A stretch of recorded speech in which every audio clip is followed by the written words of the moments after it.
अगर मुक्त हो गए होते तो जन्म मिलता ही क्यों। और आगे जन्म हुआ है तो मृत्यु भी निश्चित है।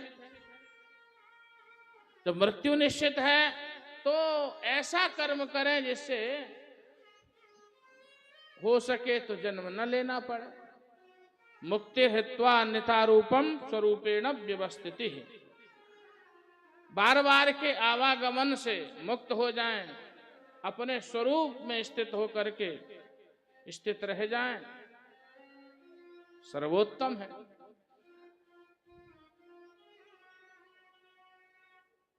शास्त्र में कहा गया अगर हमारे पुण्य अधिक होते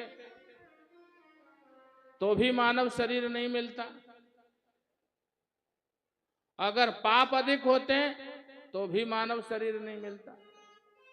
क्योंकि अगर पुण्य अधिक होते तो गंधर्व किन्नर देवता इत्यादि बन जाते, अगर पाप अधिक होते तो सूकर कुकर भेड़ बकरी इत्यादि बन जाते।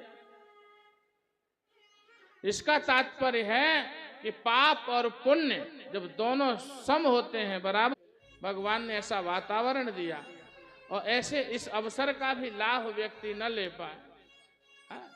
किसी की मजबूरी है, किसी को पड़ोसी कोई दुष्ट मिल जाए, मजबूरी है उसकी, भाई पड़ोसी को कैसे न बदला जा सकता है, न बदल ले तो उसकी मजबूरी है। और किसी का पड़ोसी अच्छा मिल जाए जो रोज सुबह भजन सुनावे, अच्छा, तो हमको ऐसा वातावरण मिला, ऐसे सामर्थ्यवान और सर्वोत्तम भारत देश मिला है। कहीं कदाचित हम पाश्चात्य देशों में अगर हमारा जन्म हुआ होता तो ये अवसर हम वहां नहीं खोज सकते थे, ये धर्म कर्म हम वहां नहीं कर सकते थे। लेकिन भगवान का अनुग्रह रहा, ये भी हमारे विशेष पुण्य रहे कि हमको भारत भूमि मिली, देवभूमि मिली जो सर्वोत्तम है। यहां तो कण कण भगवान है, यहां तो पेड़ों में भी भगवान, लता पताकाओं में भी भगवान, ऐसा सौभाग्य मिला। और वहां तो माता पिता में भी भगवान नहीं ढूंढते, वो एक नेचुरल उनकी प्रकृति है, वो मान के चल हो जाते हैं। लेकिन सनातन धर्म में, भारत भूमि में, यहाँ तो प्रत्येक वस्तु से हम अपना कल्याण कर सकते हैं। यहाँ तो अगर तुलसी भी है तो तुलसी की भी आराधना करके हम कल्याण कर सकते हैं, बिल्व पत्र की आराधना करके हम कल्याण कर सकते हैं।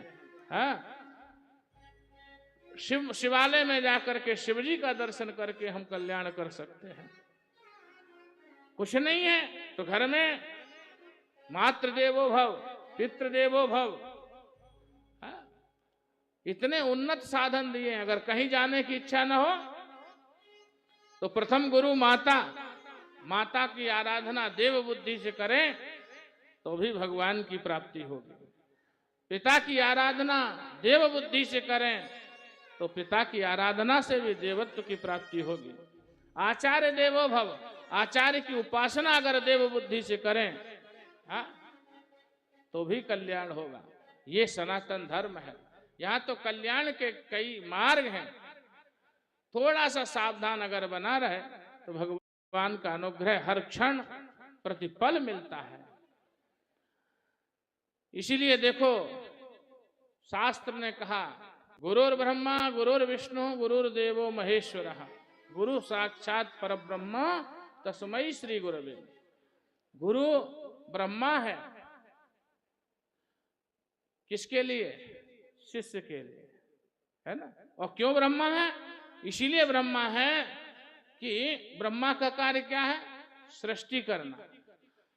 तो गुरु का कार्य है शिष्य के अंदर सद्विचारों की सृष्टि करे, ज्ञान की सृष्टि करे, सत्कर्म की सृष्टि करे। यही तो गुरु का है। तो है गुरु ब्रह्मा के रूप में। गुरुर् विष्णु, विष्णु क्या करते हैं? पालन करते हैं। शिष्य के अंदर जो सद्विचार दिए हैं वह अपने दर्शन से, अपने ज्ञान से, सत्संग से उन विचारों को पुष्ट करता रहे। आज कोई बात सुनी, ये जरूरी नहीं है कि 2 महीने बाद याद ही बनी रहेगी। इसलिए बार बार गुरु के पास जाकर के सत्संग साधन जुटाता रहना चाहिए।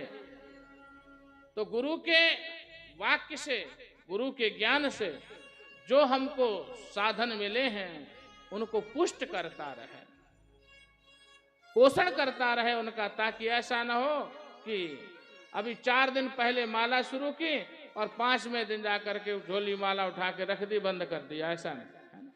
इसलिए बार बार गुरु का स्मरण, बार बार गुरु का सत्संग, बार बार गुरु का सानिध्य आवश्यक है।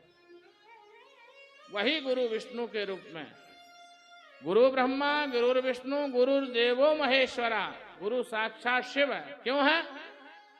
क्योंकि अपने ज्ञान के द्वारा हमारे अंदर, हर व्यक्ति के अंदर कुछ न कुछ गलत प्रवृत्तियां, गलत संग के कारण भी कभी कभी हो जाती हैं, गलत श्रवण के कारण भी हो जाती हैं, और